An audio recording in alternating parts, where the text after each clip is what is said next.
Ito hindi pa nag-engage yung compressor. Kukuhaan natin kung ilang Celsius ang kaya niyang ibato paggabi.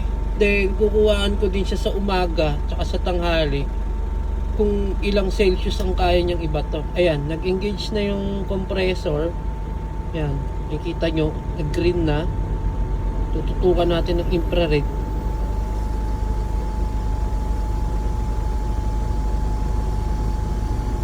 Ayan, tututukan natin sa infrared. Nandito tayo ngayon sa ano. Naka-parking ako ngayon.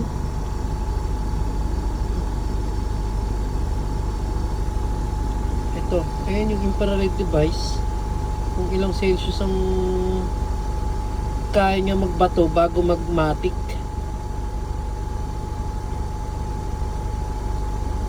Ito, kakaandar ko lang halos